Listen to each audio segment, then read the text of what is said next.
Hello YouTube, this is the D.B.T Gamer Show, episode 48, part 3. Now if you haven't watched part 1 or 2 yet, you have missed absolutely loads. So please watch those parts before you watch this part. Today I am reviewing Legend of Zelda: A Link to the Past. I've already reviewed the story, the graphics, the music, the levels, the controls, the gameplay, and most of my good stuff in parts 1 and part 2. Now let's pick up where I left off.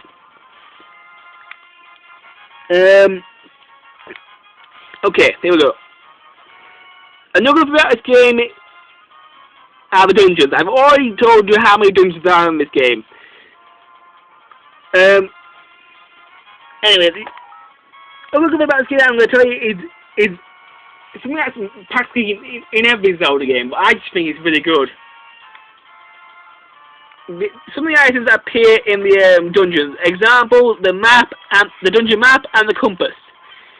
The dungeon map and the compass have always been one of my favourite items. And when I played Legend of Zelda: The Phantom Hourglass, the fact that they removed the compass really tipped me off.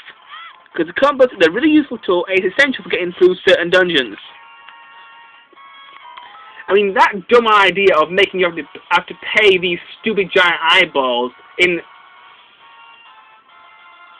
Phantom Hourglass just to tell you where the chest was the dumbest idea of this century. I mean, it'd be a lot easier if they just put the compass in. So, I'm really glad that the compass and the dungeon map appear in this game. Alright, let me show you the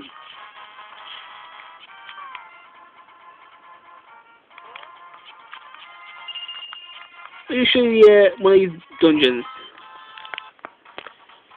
Right, now I'm in the dark where I can show you one of the dungeons. Just find it.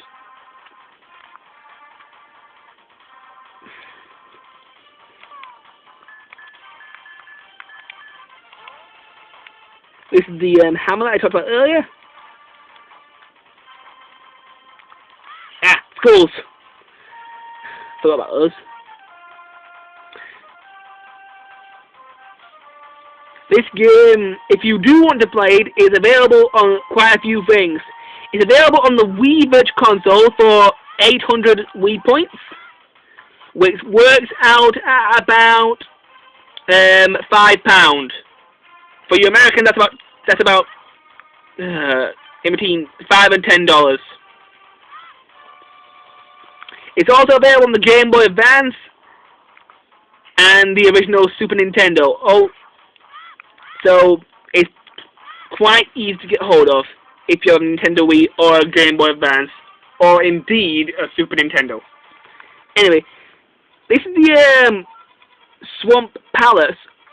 Although I like to call this dungeon the Water Temple, because the Water Temple in Ocarina of Time is extremely difficult, and the one Link to the Past is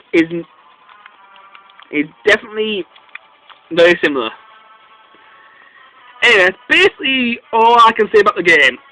So, let's move on to bad stuff about this game.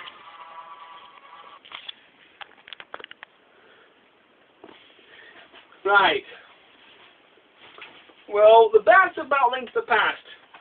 Well, it's extremely difficult to think of bad things about this game. I mean, there's only one thing I didn't like about this game, and that was the shield. The shield in this game seems extremely out of date. But I understand why it's out of date, because this game was the third Zelda game in the series. And so the shield can only block arrows, rocks, and lasers. It can't block sword attacks like in Twilight Princess, Ocarina of Time, Majora's Mask, and Wind Waker, and all that. That's the only complaint I have with this game. And also, anyway, let's rate this game. Now you may be surprised at this, I give Legend of Zelda: A Link to the Past a perfect score of 5 out of 5. This game owns Ocarina of Time any day. Period. Now, a lot of people think Ocarina of Time is the perfect Zelda game, and it always will be the best Zelda game of all time. Personally, I think this game is way better. It owns it, hands down. Anyway, enough about Ocarina of Time. And Link to the Past.